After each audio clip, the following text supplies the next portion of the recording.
the death of the great 16th President of the United States, Abraham Lincoln, my grandmother was born in the Poltava region of Ukraine, at the time subsumed by the faltering Russian Empire. Her name was Marina. As a young woman, Marina lost her first husband to the Bolshevik armies as they eliminated peace and wiped out freedom. She later married my grandfather and gave birth to my father at the height of Stalin's man-made famine in 1932, a true genocide engineered to wipe out the Ukrainian people as much as it was a famine made to wipe out private farming. My grandparents were deeply faithful Christians, and they were farmers. They were never able to live in freedom, not under the Russian Empire and not under the Bolshevik Soviet Union. Christianity was banned. Private farmers and many of their families were deported to Siberia, starved as grain was forcibly taken away from them, or worse. Then came the Nazi occupation. Unable to live without peace and freedom, they fled, and after World War II landed here on the shores of this great nation in 1949. My father, already a teenager when he arrived, was able to give thanks for the grace of this country by serving in the U.S. Army in the Korean War. My mother was born a refugee in Germany. Her mother had also had to flee. And together they raised 3 children and built a life here in peace and freedom. When the Soviet Union collapsed under its lies and failures, I, as a first-generation American, deeply rooted in the culture and traditions and the language of Ukraine, was able to return. Yes, I returned to the country of Marina. I returned to a peaceful and free Ukraine, which had regained its independence in 1991. The dark past was still visible.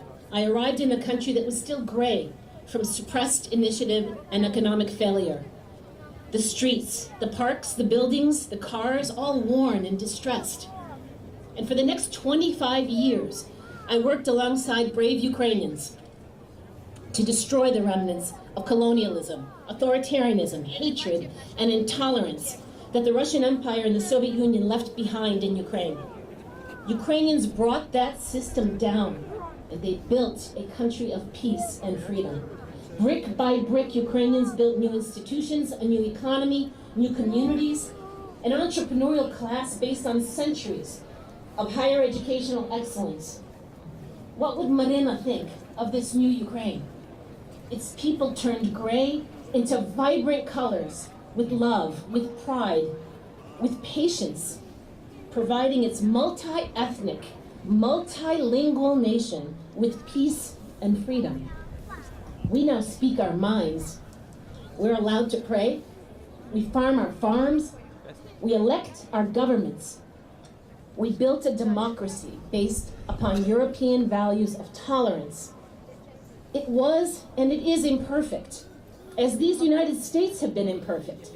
And just as these United States continue throughout our own history to work toward building an ever better union, so too do Ukrainians keep working and investing of themselves to build a better country. My father doubted this was possible given the tyranny of the past, but it was. His daughter from Chicago, Illinois, joined the government of a free Ukraine in Kiev. My daughters grew up in a free Ukraine, learning the literature, the stories, the songs of their great-grandmother, and speaking the language of their great-grandmother. But today we stand with Ukraine to face down a tyrant who wishes to take all of that away. I'm reminded of the words of Winston Churchill, who, defiant in the madness of a different tyrant, said, "If we can stand up to him, all Europe may be free, and the life of the world may move forward in broad, sunlit uplands. But if we fail, then the whole world, including the United States, and all that we have known and cared for, will sink into the abyss of a new dark age made more sinister." Centuries of struggle and obstacles have been put in the way of achieving peace and freedom, yet Ukrainians have never stopped fighting, and they have met the challenges heroically and with complete clarity of purpose. Think of October 1918, when 400 young Ukrainian cadets faced down 4,000 Bolshevik troops in Krutyn, slowing their arrival into Kiev. Or in 2004, The elections were stolen from the Ukrainian people, and they took to the streets to defend their right to choose in the Orange Revolution. And just 8 years ago this weekend, when forces attempted to turn back history, turn back to tyranny, and away from the chosen path of European integration, Ukrainians defended their peace and dignity and freedom yet again in the Revolution of Dignity. Now their peace and freedom are under attack. Over the last 8 years, 15,000 Ukrainian lives were lost because Russia invaded and illegally annexed Crimea, an occupied part of eastern Ukraine, Donbass. Over 2 million internally displaced people were forced from their homes, and again today, the people of Ukraine are forced to face the Kremlin and its further tyranny. Ukraine is a nation, a people, whose only choice has been peace and freedom. Is it a crime to have chosen freedom? The tyrant next door cannot live with freedom at his border. Ukrainians have chosen to live with dignity, and the tyrant next door cannot live with this dignity at his border. Ukrainians have proven they are tolerant to all languages, all faiths, all colors, all sexual orientations, and the tyrant next door cannot live with this tolerance at his border. Today, Ukrainian soldiers, civilian defense organizations throughout the country, brave men and women, are holding back the Kremlin's army, standing steadfastly for European values and protecting all of Europe, all of the democratic world. And we all have to reaffirm our commitment to peace and freedom, not chaos, not conflict, not war. President Lincoln said, "Those who deny freedom to others deserve it not for themselves." Do not deny freedom for Ukraine, for you will be denying it for yourselves. And I ask my fellow Americans today, stand with Ukraine. Today I ask the mothers and daughters in America, stand with Marina. Think of the pictures we saw this week on social media. The grandmother in Ukraine training on weekends to use a machine gun to protect her home, to protect the freedom of the mothers and daughters of future generations. Think of the family that escaped the occupied territories only to have to protect their new home from these new threats. Their daughter could be Ukraine's future president. Also think of the female medic who saved lives on the streets of the Revolution of Dignity 8 years ago and is now training people for medical emergency preparedness, just in case. 2 Ukrainian soldiers have died in the last 48 hours. 2 is too many. Do not let the tyrant from Russia take Ukraine away, make us invisible. See us and stand with us. Stand with Ukraine. What does it mean? What can we do to stand with Ukraine? Well, for every soldier standing in the trenches every night, maintaining guard, for every displaced Crimean Tatar and every resident of Donbass who's lost everything to the illegal occupation, I ask you to invest 10 minutes of your day. I ask you to invest 10 minutes of each of your days. What can you do? You can text your senator today. You can write your congressman today. You can call the White House today. Remember, you can. You have that right. You have that freedom. Your government listens to you. You can ask that we send better, more sophisticated, additional weapons for those brave people to defend themselves. You can ask that we impose crushing sanctions on the Kremlin and its lifeline, banks, financial sector, gas sales. Block Putin wallets. The Prime Minister of the UK said yesterday, let's take apart the Matryoshka dolls, find the owners, and let's freeze their assets. You can write a commentary for your local paper. You can tell the world that Russia's aggression against Ukraine is unacceptable. You can buy Tim Snyder's Bloodlands or Anne Applebaum's Red Famine and donate it to a local public library or your local school. You can pray. The stakes are great. What type of world do we wish to live in?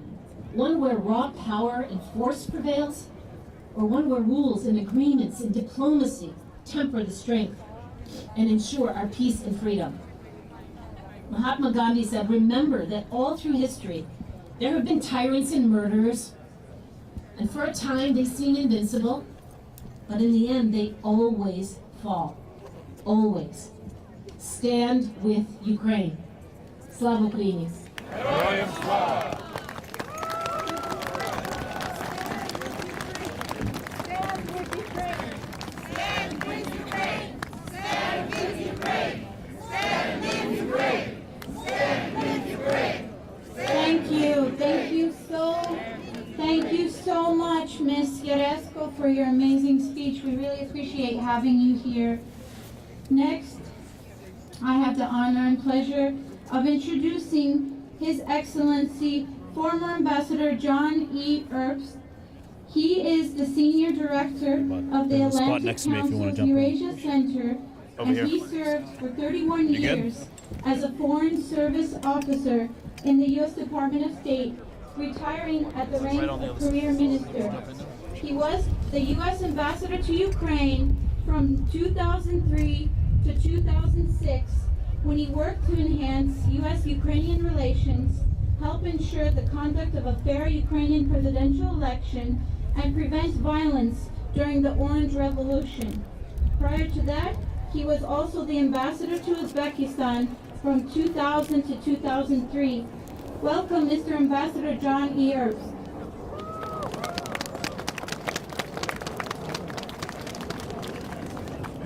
And it's great to be here. I'm with Ambassador Makhanova, who's doing wonderful work for Ukraine. And of course, my friends Bill Taylor and Natalie Yaresko.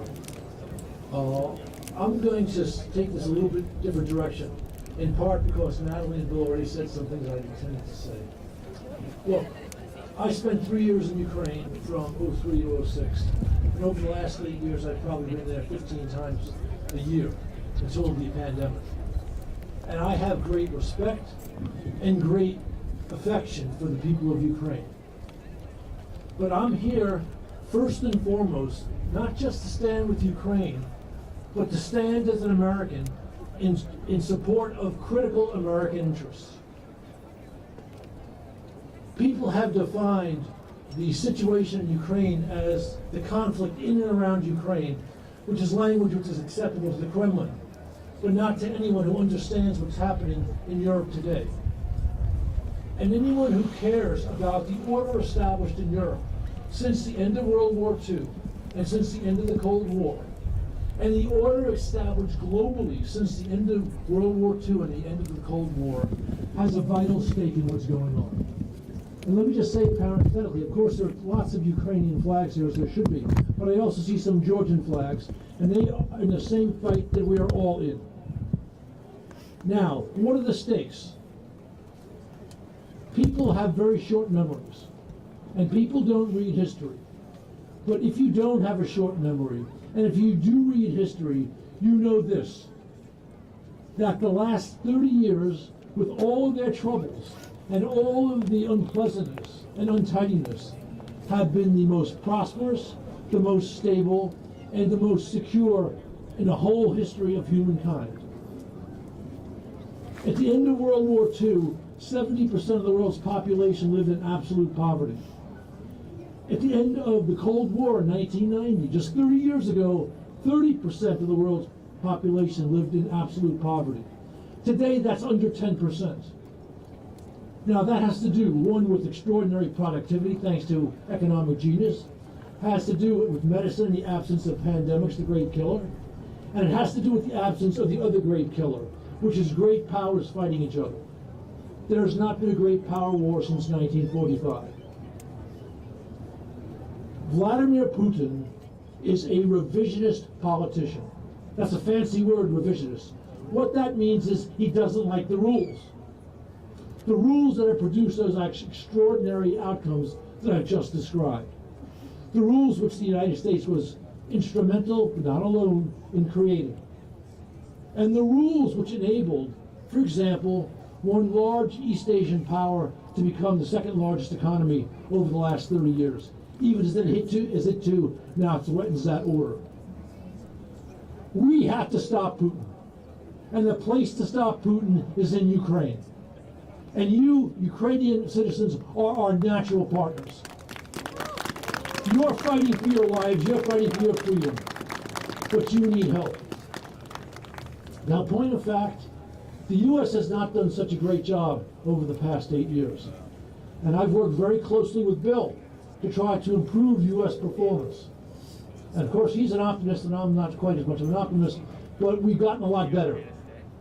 And Biden's done a pretty good job, certainly over the last month, and more broadly going back several months. But he needs to make adjustments which have been made, although not enough.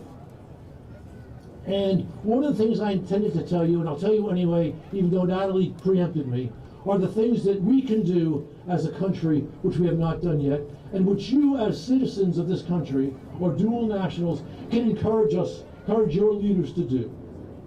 And that's to make it crystal clear to Putin the increasing problems he's going to face if he does not stand down in Ukraine. So, what has to happen? Biden has laid out serious sanctions that will be imposed on Putin if he sends those 100,000 plus troops in. We've got to make sure they are as tough as possible, because we don't know precisely what they are. And while I have great faith in people in the State Department, they have to persuade some of our less steely spined allies and partners. So that's something to watch and to be ready for. We are still not sending enough advanced weaponry to Ukraine. Ukraine needs American stingers. Write your congressman, write your senator, and say, send those stingers. And don't let them say, well, the administration is, no. You tell them. And you have power in this country. You have power in this country. Encourage them to do the right thing, because sometimes they need encouragement. And I am delighted to be in the minority with Bill and tell you that I don't think Putin's going in. He may increase the violence in the East along the line of contact. He might do something like also recognize the LNR and the DNR, but I don't think he's going in large for several reasons. One, Ukraine's going to fight. There'll be lots of dead Russians, and that's a political problem for him.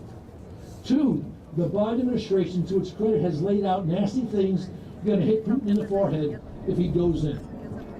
I think he has this massive bluff designed to intimidate Ukraine, the United States, France, Germany, EU, to make concessions. And we have to avoid that too. Last point. If I'm wrong, we have to, again, make sure the sanctions really hurt, make sure they're tough enough. If I'm right, we have to make sure that Putin pays a price for this provocation. We've got to the point, and this is really important, and this is the credit of the Biden team, that we are taking steps before Putin does the next nasty thing. But our next step forward in this fight with Putin, and again, this fight is not just about Ukraine. It's about the entire post-Cold War order. It's about all the new NATO members who Putin wants to demilitarize. If you read the treaties that he wanted us to sign. We have to make sure that the administration, working with our allies and partners, but alone if we must, imposes a penalty on Putin for having stacked 190,000 troops on Ukraine's border and having given the Ukrainian economy a wallop in the stomach, so that next time he has to worry about the provocations too, and not just the actual aggression. And with that, I think I've said enough for a cold February afternoon, and I'm delighted to see you here.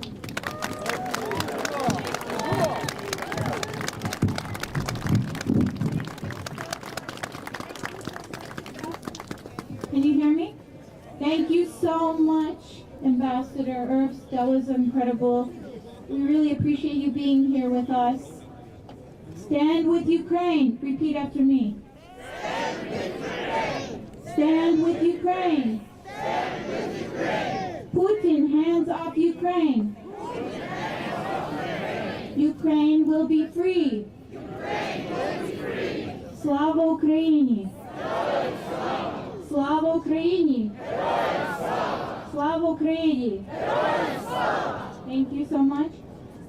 We still have some more speakers. Thank you for bearing with us. It's not easy being in the cold, but we really appreciate you being here today.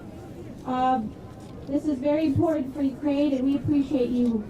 Our next distinguished speaker is Mr. Orest Stachkiewski, who worked at the U.S. Commission on Security and Cooperation in Europe, also known as the Helsinki Commission, a U.S. government agency, from 1981 to May 2017.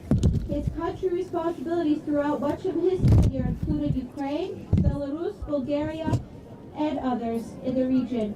While at the Commission, Ortis served as a member of the official U.S. delegations to numerous OSCE/CSCE meetings and as an election observer in Ukraine and 8 other countries. Currently, Mr. Dechikowski is co-chair of the Transatlantic Task Force on Ukraine and a senior advisor at the U.S.-Ukraine Business Council. He is the recipient of many awards for his work on Ukraine. Most recently, Ukraine's State Order of Prince Yaroslav the Wise, the 5th degree. Welcome, Mr. Ortis Dechikowski. Thank you, Roxana. Thanks for that very generous introduction.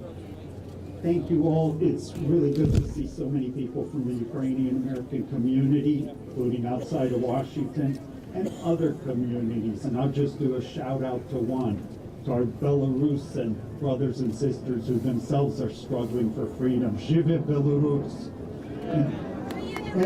And also with all the Americans who stand in solidarity with us, with Ukraine, and with the values and principles that we all hold so dear. So what's this all about? I'll try to synthesize some of what's been said. It's about a predator's ambitions to restore a Russian empire. A lunatic with a pathological obsession with Ukraine, falsely claiming that Russians and Ukrainians are one people, denying Ukraine's separate, identity, appropriating its history. It's about a bully and a pariah who makes a mockery of the principles of sovereignty and territorial integrity. Indeed, by now, everyone but the most deluded recognizes that it's Russia who is the aggressor, not Ukraine, not the United States, nor NATO, as Kremlin propaganda would have them believe. It's about a dictator who bears responsibility for war crimes, one with zero respect for human life and democratic norms and human rights. One need not only look at Russia itself, but at the appalling, and I mean really appalling, human rights abuses in the occupied Crimea and Donbass, reminiscent of the darkest days of the Soviet Union. And Putin dares, as he did a couple days ago, to accuse the Ukrainians of genocide in the Donbass. It's about the Kremlin trying to undermine the post-war security architecture, divide NATO, destroy the rules-based international order, violating not only the Budapest agreements, but the Helsinki Final Act and a whole host of OSCE, UN, and other international agreements. Not to mention the Minsk agreements, which Russia violates every single day, including today. But this is also very much about the Ukrainian people who want to determine their own future, one in which they've clearly chosen the path of democracy, respect for human rights, and integration with the West. It's about a courageous people with a long, long history of struggling for their freedom. And today we just commemorated one of the latest chapters in that fight, the Euromaidan Revolution of Dignity. But this is also about the free world, led by our country, the United States, standing shoulder to shoulder with Ukraine. It's about trying to avoid the devastation of war. And even though, many of us would like to see a more proactive stance, and that's been discussed here, the administration, especially of late, do deserve a lot of credit and a gratitude for the resolute response, combining what so far has been smart diplomacy with tough deterrence. And a policy, and this is important to note, that according to the polls is backed by most of the American people. So the White House, State Department, Defense Department, Treasury, intelligence community are all taking this extremely seriously, and a lot of people are really burning the midnight oil. I won't go into everything we've seen, but there has been, as we all know, it's been mentioned, acceleration of provision of defensive weapons and equipment, the nearly 20 plane loads that have arrived in Ukraine in recent weeks. enhanced assistance in cybersecurity intelligence, countering Russian disinformation, including exposing false flag operations, and now additional financial assistance. We've seen that promise that John talked about of crippling sanctions and other measures of the kind that Russia has never seen should they further invade. Of course, many of us would like to see those sanctions right now, but and all this matters, and we've also seen the administration rally and unite and galvanize NATO and other partners around the world strategically, even if not always, if there are some tactical differences. And this is important because don't forget that Putin would love few things more than to split up NATO and the EU, and this, of course, would not be in Ukraine's interest. And it's also about a U.S. Congress that continues and has even intensified. Sorry.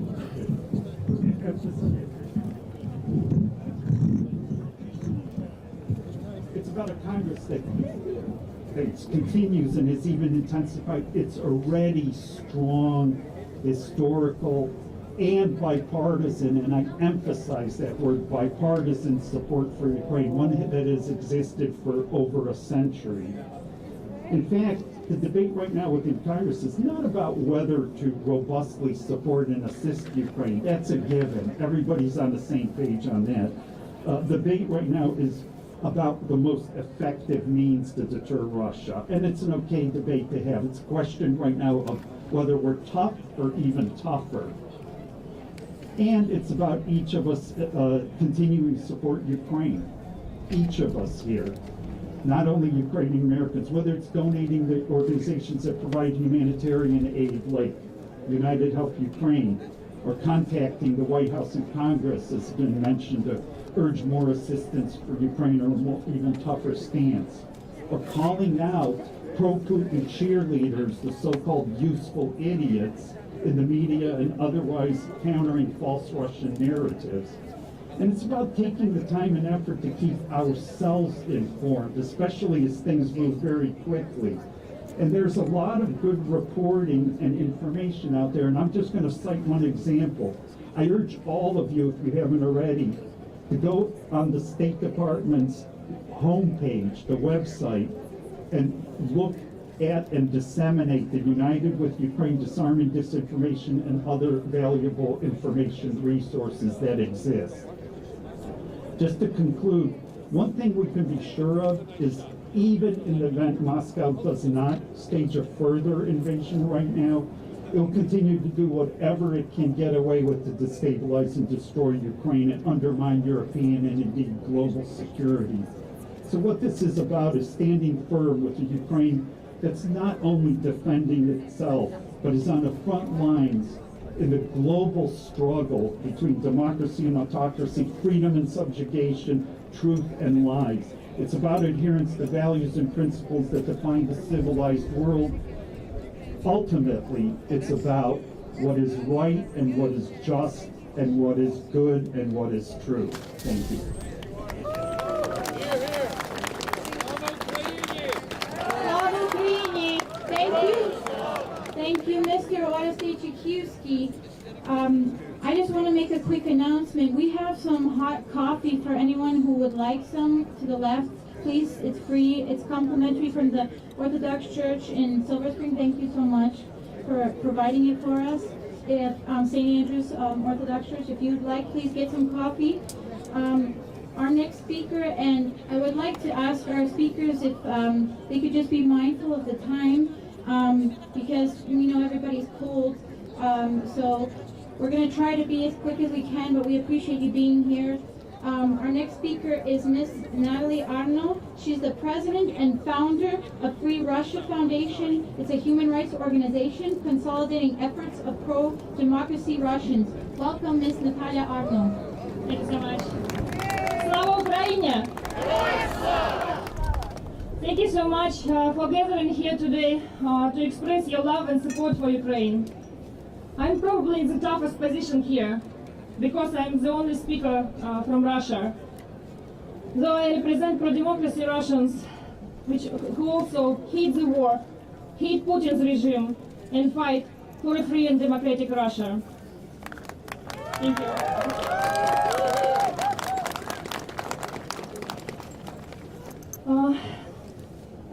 I don't want to introduce myself like, hello, I was born in the evil empire, and I'm from Russia, which is a dictatorship, repressing its own people, jailing us, murdering us, forcing us into exile.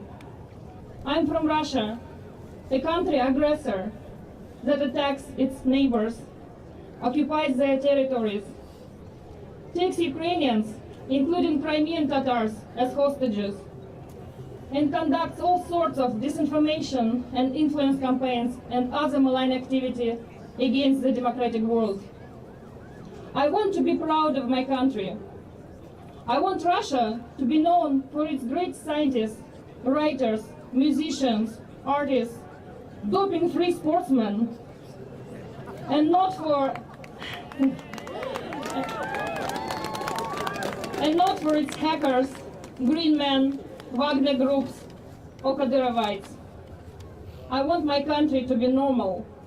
I want Russia to be civilized. I want to be proud of my country like I'm proud of Ukraine. When I hear the words dignity, I think about Ukraine. When I hear the words freedom, independence, values, I think about Ukraine. When I hear the words unity and solidarity, Ukraine comes to my mind. And I want to address to Ukraine and Ukrainian people. We, pro-democracy Russians, we love you, we respect you, we treasure you, we stand with you. We are your biggest allies.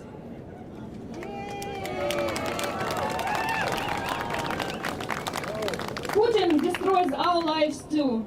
It steals our future, future of our children. I'm sure Ukraine will withstand all the difficulties and repel all the threats. Ukraine is strong, Ukraine is committed, and Ukraine has so many friends. But I also believe that Russia eventually will be free. History teaches us all dictatorships eventually fall, and all dictators are mortal. We are working very hard so that our pro-democracy movement prevails, because we are on the right side of history. United, we stand. Glory and victory to Ukraine. Russia will be free. Thank you. Thank you so much, Ms. Natalia Arno. Really appreciate you being here with us and for your support. I want to introduce another wonderful speaker, Mr. Howard Gold. He's an attorney for 25 years and former prosecutor, and he's the founder and president of the nonprofit, nonpartisan United States Global Initiative, which is dedicating to restoring American global leadership and engagement with our fellow democracies. Welcome, Mr. Howard Gold. Good afternoon. Thank you for being here. There are those who say that the sun has set on America's role in the world, that democracies are in decline, that autocracies are on the rise in Asia and Russia and perhaps even in this hemisphere. However, they have underestimated the resilience of American power and the power of our ideals. The world needs a strong America, united with our democratic friends around the world. Yet it has been asked by many Americans, why should I care about Ukraine? Having been through 20 years of war in Afghanistan, they say, why should we care about Ukraine? They say, why is this our problem? Why should we stand with Ukraine? The answers are, democracies stick together. That is why we stand with Ukraine. If Ukraine, next it could be our friends in the Baltics, or Poland, or Romania, and that is why we stand with Ukraine. America stands for the sovereignty and self-determination of Georgia and Ukraine and Europe, including Finland and Sweden, and that is why we stand with Ukraine. In the 1994 Budapest Memorandum, the United States, Britain, and Russia pledged to Ukraine to respect her borders. Russia has breached that time and time again, and that is why we must stand with Ukraine. Stand with Ukraine. Stand with Ukraine. Stand with Ukraine. It does not have to be this way. Putin can step back and not subject the Russian people, Ukraine, and the rest of Europe to the consequences of his autocratic whims. That is why we stand with Ukraine.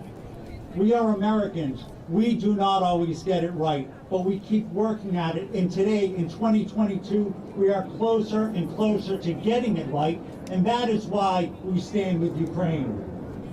And as President Biden has said, if we do not stand for freedom where it is at risk today, we'll surely pay a steeper price tomorrow, and that is why we stand with Ukraine. And may I say that American blood has been spilled all over European battlefields to prevent this exact behavior from occurring. That is why we stand with Ukraine. And lastly, I say to all of you and to all Americans, it is simply the right thing to do, and that is why we stand with Ukraine. Thank you. Stand with Ukraine. Stand with Ukraine. Stand with Ukraine. Stand with Ukraine. Stand with Ukraine. Stand with Ukraine. Stand with Ukraine. Stand with Ukraine. Thank you so much, Mr. Howard S. Gold. Now I would like to invite Yaroslav Hetman, fellow organizer and fellow MC, to the microphone. Thank you. Слава Україні! Слава Україні! Слава Україні! Who I am matters less than what we're here for and what we're going to do. So I won't spend any time introducing myself. What I would rather do is to tell you a few things. We're going to shorten our agenda. We have some speeches and remarks from two congressmen. Congressman Doug Lamborn from Colorado and Representative Lloyd Doggett from Texas. We will post those statements to the website so that we can move this through faster. By 4:30, we want to start our march towards the White House. So with that, I want to introduce David Johadze. As we spoke earlier, it is important to realize that this is not simply an event of Ukrainians for Ukrainians. This is a united event where we have representatives from Georgia, Belarus, the Free Russian Foundation, Kazakhstan, and many others in the politics and others. And so David is a representative of the Georgian community. David.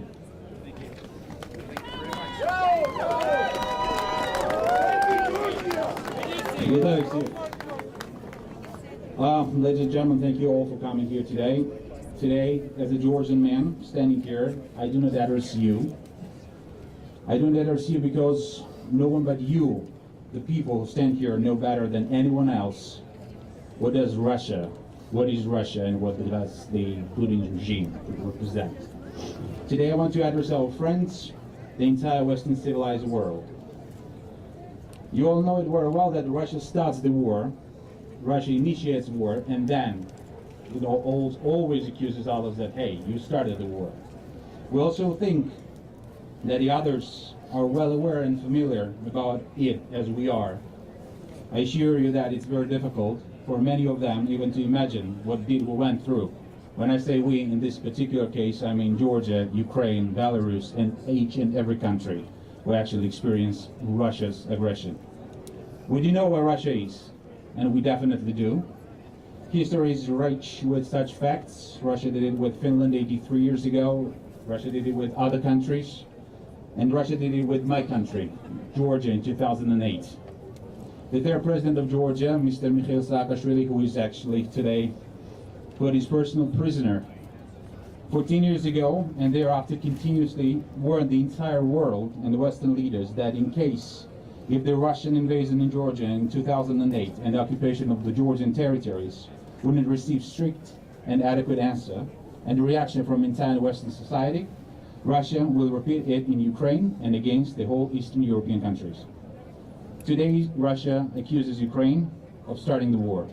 Ukraine never starts the war, never did, but Ukraine will defend. Ukraine will defend herself. The whole civilized world witnesses the true evil face of Putin's Russia. 30 years ago, the evil empire, the Soviet Union, collapsed. Today, in the 21st century, it is unbelievably cynical that Putin has a dream about to rebuild the USSR. Today, we are standing here all together, united. Today, the entire Western civilized world stands with Ukraine. And of course, today, the Georgian people stand with Ukraine. In this fight, the righteous and the freedom-loving people will win. May God bless the United States of America. Та умер слава Ісусу Сакартвелос.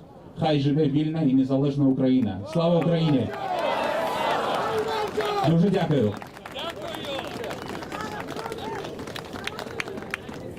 Thank you, David. Our next speaker is from another allied country that is currently under force from the Putin regime and from the regime of another gentleman named Lukashenko. So I would like to welcome to the stage Sergey and Olga from the Belarusian community. They are both board of directors members of the Association of Belarusians in America. Sergey and Olga.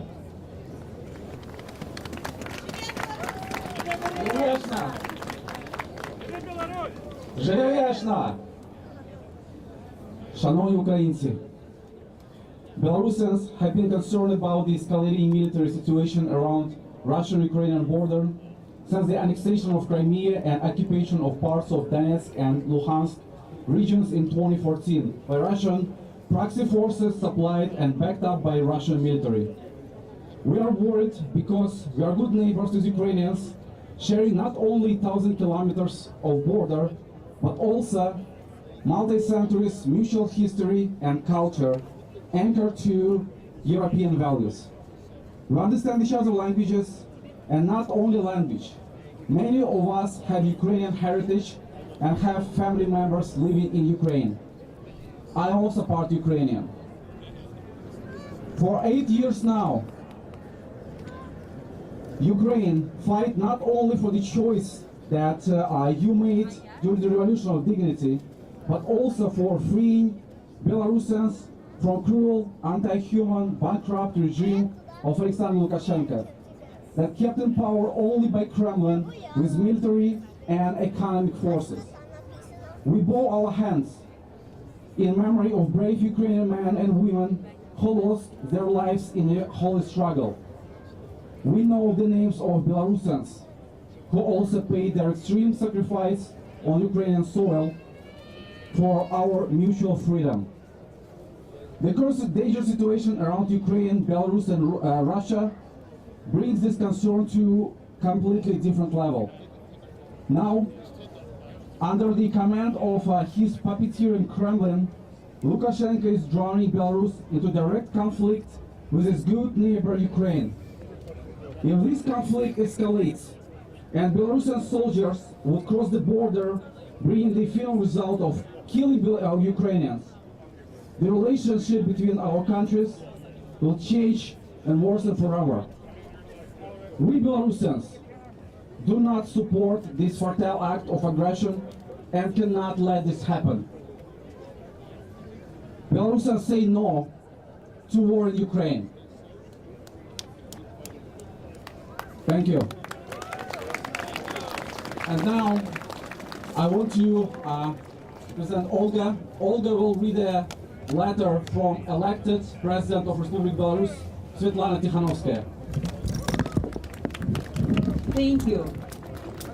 Despite all the commitments previously made by Lukashenko's regime, Russia will not remove its troops from Belarus after February 20th. This means that Lukashenko no longer makes any independent decisions, and the people of Belarus were betrayed all the time. The presence of Russian troops in our territory violates our constitution, the international law, threatens the safety of every Belarusian and the entire region. Belarus is being involved in a foreign war and turned into aggressor country. This is how Lukashenko is paying for Kremlin support. And now we see the consequences. We demand the immediate withdrawal of Russian troops from our territory. We will bring this issue for consideration by the United Nations Security Council.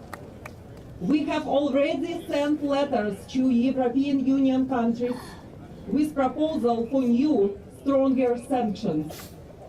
We will hold consultations with our neighboring countries, the European Union, the United States, and the United Kingdom. Lukashenko's every step against Belarusian sovereignty will lead to the most severe consequences. This letter was signed by the office of Svetlana Tikhanovskaya. You have to know, we Belarusians, we stand with Ukraine. Slava Ukraini!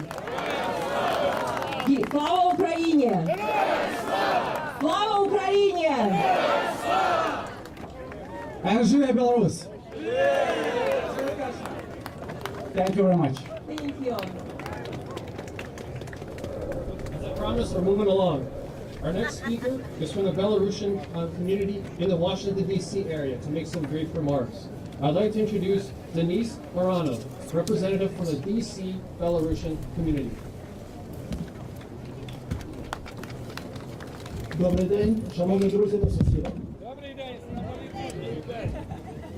When I look at what Putin does, I see a school bully who picks on smaller kids because his alcoholic father beats him. As a society, we deal with young bullies by giving them opportunity to lead productive lives. Putin and Russia had that opportunity. Russia was offered a seat at the table. Russia was invited and welcomed into the global community. But Putin threw all of that away. Putin has continued supporting Lukashenko. Putin encouraged and sheltered Yanukovych. Putin attacked and occupied Georgia, Donbass, and Crimea. Putin sent mercenaries to Syria. Now, Putin is playing games with global security by bringing over 100,000 troops to Ukraine's borders.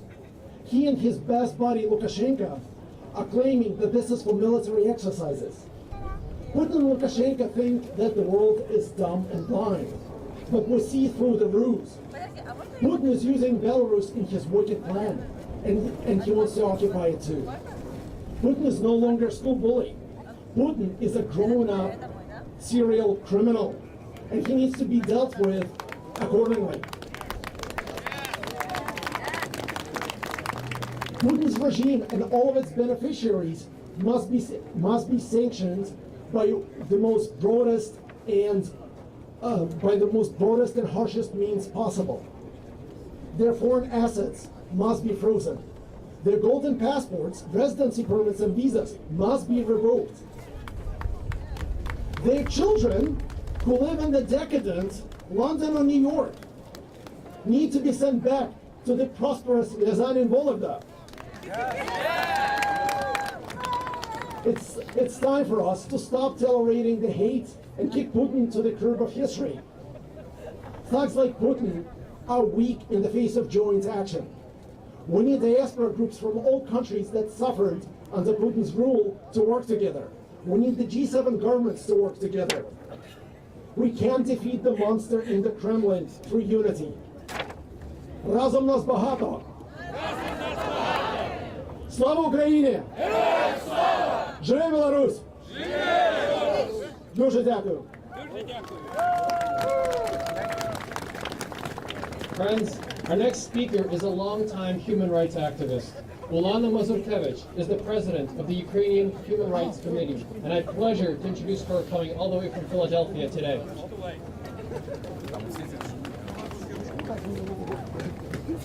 Слава Україні! Славний український письменник писав: Україна є, Україна буде, ніхто не перекреслить мій народ. A famous Ukrainian poet wrote, Ukraine is, Ukraine will be, no one will eliminate my Ukraine. Putin, do you hear this? Putin, do you hear this? We stand here We stand for justice. We stand for freedom. We stand for truth. We are Ukraine. Ми є Україна. Putin, hands off Ukraine. Putin, hands off Ukraine. Putin, hands off Ukraine. We are Ukrainian. We are Ukraine. Ми є Україна. Through our veins flows the blood of heroes. Volodymyr and Olga, the fervor of the Cossacks, the honor of the Sietchowistrichi, the loyalty of the UPA, the spirit of the Maidan. We are descendants of fighters. We are the descendants of heroes. We are Ukraine. Who are you? Who are you? We are Ukraine! We are Ukraine. We are Ukraine. We are Ukraine. Now we turn to my President of the United States, President Biden. Mr. President, what are you waiting for? Do you want the streets to flow with the blood of Ukraine before you institute sanctions? Sanctions now! Sanctions now! Sanctions now! Sanctions now! Sanctions now! Sanctions now!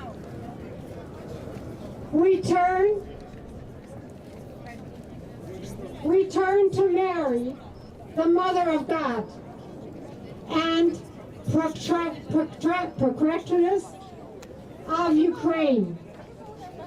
We pray, Mother Mary of God, hold Ukraine in your loving arms and protect her.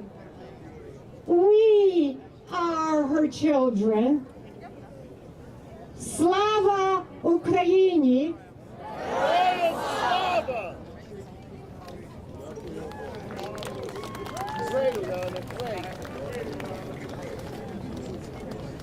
Our next speaker, also from Philadelphia, is Irina Mazur, one of the organizers and one of the people responsible for having 3 buses come all the way here. So before we start our transition, I would like to introduce Irina, the Honorary Consul of Ukraine to Philadelphia. Дякую. Українці, вітаю вас! Я почну мій виступ українською мовою, нашою рідною мовою, котра вижила століття заборон, століття переслідувань. Я бачу з цієї сторони багато філадельфійців. Помахайте мені прапорами. А з цієї сторони я бачу Вашингтон разом з нашими дипломатами і працівниками посольства. Підніміть ваші прапори. Мій виступ буде заключний, і я буду старатися його швидко вам прочитати, але я буду звертатися англійською мовою для того, щоб нас почув Вашингтон, щоб нас почуло серце Сполучених Штатів.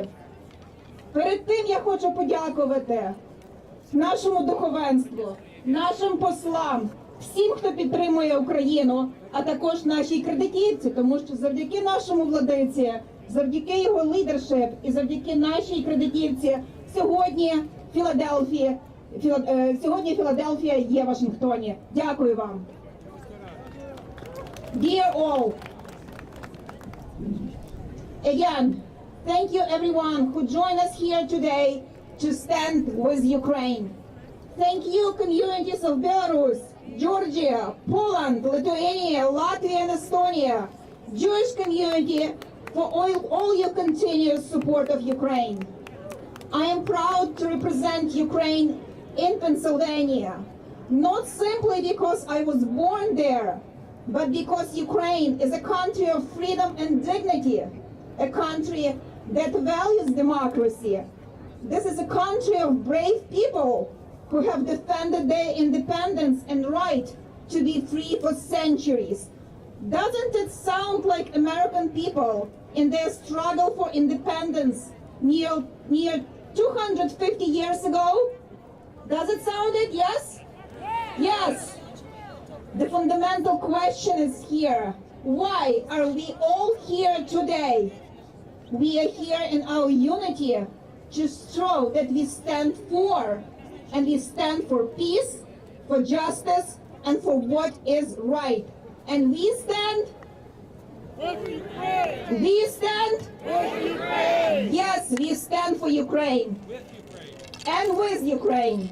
For the first time in the century, the global peace is at risk. Europe again is faced with the possibility of the major war because again with the continuous Russian aggression. It is not only a local conflict between Ukraine and Russia, it is continuous Russian aggression against Georgia, Belarus, and the constant bullying of Poland and Baltic countries. This aggression began not only 8 years ago when Russia invaded and occupied Crimea and eastern Ukraine. The international terrorism began when Russia invaded Georgia in 2008, and there was no real international response and punishment for such actions. Since that time, Putin has used every opportunity to recreate Soviet Union in the 21st century and to undermine America's leadership in the world. I want you to focus in one question. Who for the last 8 years has defended stability in Europe? It is Ukrainians who stand against constant shelling for 8 years. Yes, it's 8 years Ukraine is under attack. So the war is not imminent. The war is there in Ukraine for 8 years. The price for European peace is lives of Ukrainian people, the wounds of Ukrainian soldiers, and the pain and suffering of Ukrainian widows and orphans. Ukraine is not asking others to fight for their independence because Ukrainian people are capable and willing to defend their land.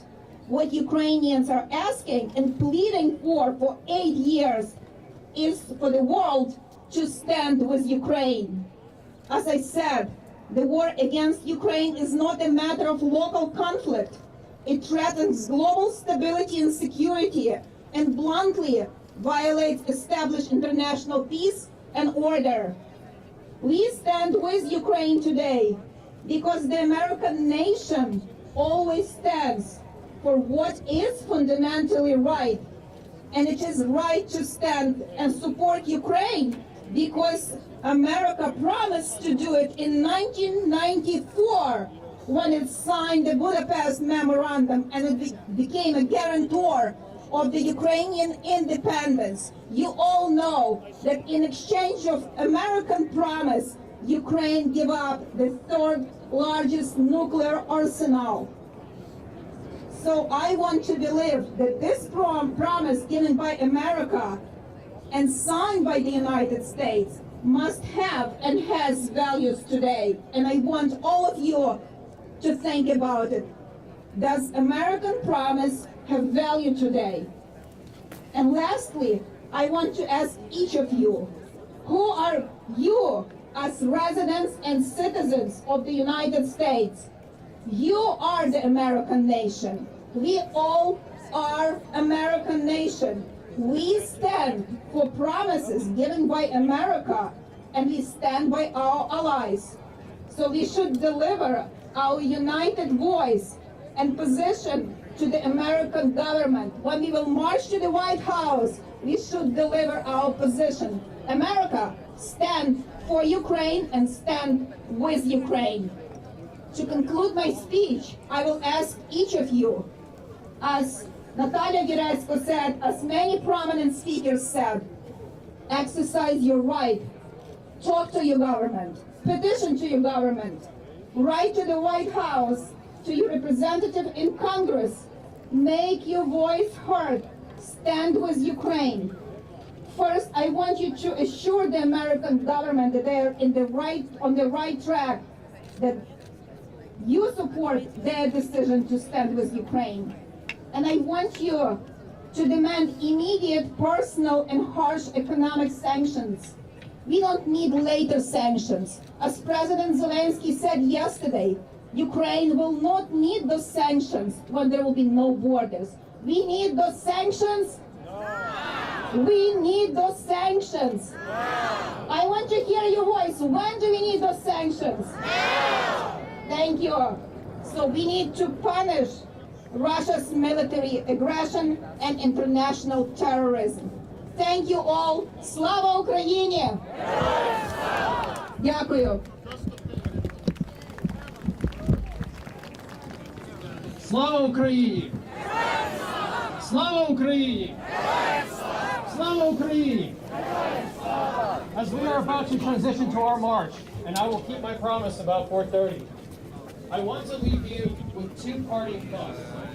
Before that, I also want to give a very round of applause to all of the speakers, the organizers, all of you for coming.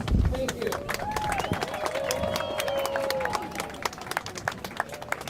So here are my parting thoughts. First, to President Biden. The reason we are standing here today at the Lincoln Memorial is because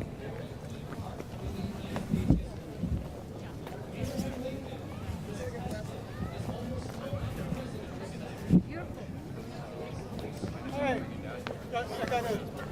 I gotta bring these guys up.